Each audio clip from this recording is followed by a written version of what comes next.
লা লা লা লা লা লা লা। নমস্কার বন্ধুরা, রান্নার ইচ্ছেতে আপনাদের স্বাগত। আজকে আমি আপনাদেরকে একটা নতুন স্বাদের রেসিপি শেয়ার করব। এই দেখুন, এটা চেনেন কি চেনেন না তা জানি না আমরা এখানে এটাকে মেটে আলু বলি। আজকে আমি এই মেটে আলু কি করে কি দিয়ে কি দিয়ে রান্না করছি সেটাই আপনাদের সঙ্গে আমি শেয়ার করছি। এবার এই মেটে আলুটাকে আমি কেটে ধুয়ে পরিষ্কার করে আমি ফেরত আসছি। কড়া বসিয়ে তেলটা গরম করতে দিয়ে দিয়েছি যাতে রান্নাটা একটু তাড়াতাড়ি হয়। আমার একটু গলার প্রবলেম হচ্ছে, সেই জন্য একটু গলাটা ভার লাগছে, আপনাদেরকে সেটাকে একটু জানিয়ে দিলাম। এই দেখুন, মেটে আলু আমি কিন্তু এরকম করে কেটে টুকরো করে পরিষ্কার করে ধুয়ে দিয়েছি।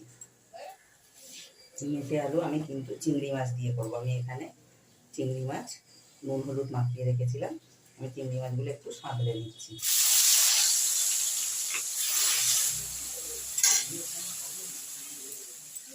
আমি এখানে কিছুটা ফোড়ন দিয়ে দেবো। আমি একটা তেজপাতাকে এরকম কেটে দিয়ে দিলাম, দুটো শুকনো লঙ্কা এরকম গোটাই দেব, সামান্য একটু সাদা জিরে গোটা দিয়ে দিলাম। আপনারা সাদা জিরের বদলে পাঁচ ফোড়নও দিতে পারেন, কোনো অসুবিধে নেই। আমি সাদা জিরেটাই বেশি পছন্দ করি, তাই আমি সাদা জিরেটা দিলাম। এখানে আমি এরকম বড় বড় করে তিনটে, এই নাম ছোটো আলুর দমের মতন করে আমি তিনটে আলু দিচ্ছি, বেশি আলু দিচ্ছি না। তিনটে আলুকে ছোট টুকরো করেছি, সেটাই আমি দিচ্ছি।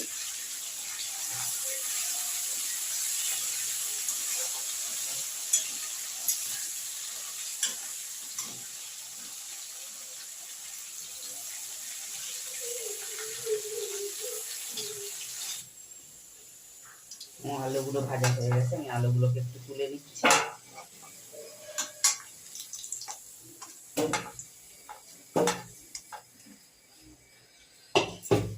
ওই তেলেতে আমি মেটে আলুগুলো একটু ভেজে নিচ্ছি,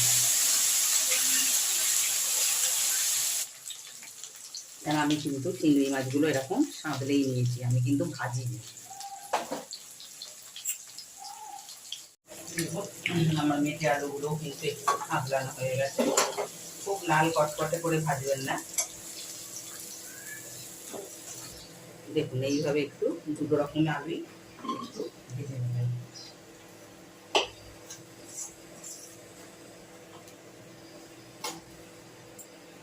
এবার তেলের মধ্যে আমি কিছু অল্প একটু টমেটো কুচি করে রেখেছি, একটা বড় টমেটোর অর্ধেকটা কুচি করেছি, সেই টমেটোটা আমি দিয়ে দিলাম। টমেটোটা যাতে গলে যায় সেই জন্য আমি একটু নুনও দিয়ে দিচ্ছি। এবার আমি কিছুটা ঘরোয়া মশলা, যেমন আমি এই আমার কাঠের যে ছোট্ট চামচ, সেই চামচের 1 চামচ হলুদ, 1 চামচের থেকে একটু কম জিরে, সাদা জিরে, আর 1 চামচ শুকনো লঙ্কার গুঁড়ো, আর 1 চামচ ধনে গুঁড়ো। জিরেটা একটু কম দিয়েছি। আমি এই সমস্ত মশলাগুলো এর মধ্যে দিয়ে দিই। মশলাগুলো দিয়ে আমি সামান্য একটু জল দিয়ে দিচ্ছি যাতে মশলাটা না পুড়ে যায়।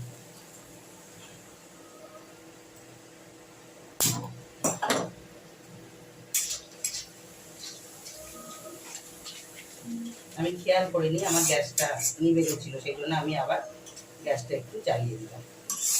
এবার এই মশলাটাকে আমি আস্তে আস্তে হতে দেবো। এই মশলাটা হওয়ার সঙ্গে সঙ্গে এখানে আমি আমার এই বড় চামচের 1/2 চামচ আদা বাটা দিয়ে দিলাম।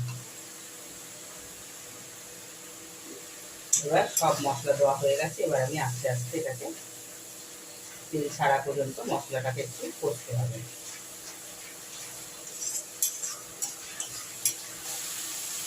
দেখুন আমার মশলা থেকে যেরকম তেল ছেড়ে এসেছে, এটাকে আমি 2 মিনিট মতন কষে নিয়েছি। এবার এর সঙ্গে আমি চিংড়ি মাছগুলো দিয়ে দিলাম। চিংড়ি মাছটা একটু এরকম দিয়েই কিন্তু আমি ডান হাত বন্ধ করে নিয়ে নাড়তেই রয়েছি। তার সঙ্গে সঙ্গে আমি এই মেটে আলু আর এমনি আলু সবই আমি দিয়ে দেবো। এবার এটাকে হালকা হাতে একটু কষতে হবে।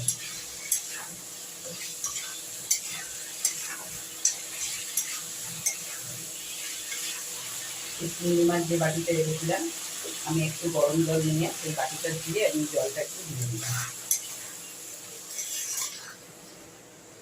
আমি আগেও একটু নুন দিয়েছি, সেই জন্য আমি আবারও একটু আন্দাজ মতনই একটু নুন দিয়ে দিলাম। আর তার সঙ্গে সঙ্গে আমি একটু মিষ্টিও অ্যাড করলাম। আপনারাও আপনাদের পছন্দ মতন যতটা নুন মিষ্টি লাগবে ঠিক এই সময় দিয়ে দেবেন। এবার কিন্তু এটাকে কষতে হবে। ঢাকা চাপা দিতে হবে না, এরকম ভাবেই কষলেই হবে। আমি 3-4 মিনিট পর আবার ফেরত আসছি। দেখুন আমার সুন্দরভাবে কষা হয়ে গেছে। এবার আমি এখানে আন্দাজ মতন জল অ্যাড করে দিলাম। আমি এখানে অতি অবশ্যই আপনারা জানেন আমি গরম জল ব্যবহার করি। আমি এখানে আস্তে আস্তে গরম জল দিয়ে দিলাম।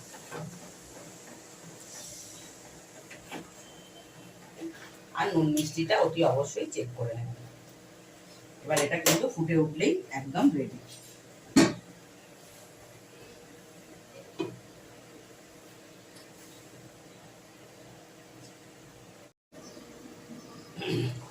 দেখুন বন্ধুরা ঢাকা খুলছি। আমার কিন্তু সমস্ত কিছু একদম গলে ঝোলও একদম যেরকম রাখবো সে একদম পুরো ঠিকঠাক। এই দেখুন মেটে আলু কিন্তু একদম গলে গেছে। এবার আমি এখানে একটু সামান্য একটু গরম মশলা দিয়ে আমি এবার এটা চাপা দিয়ে আপনাদের সঙ্গে পরিবেশন করছি।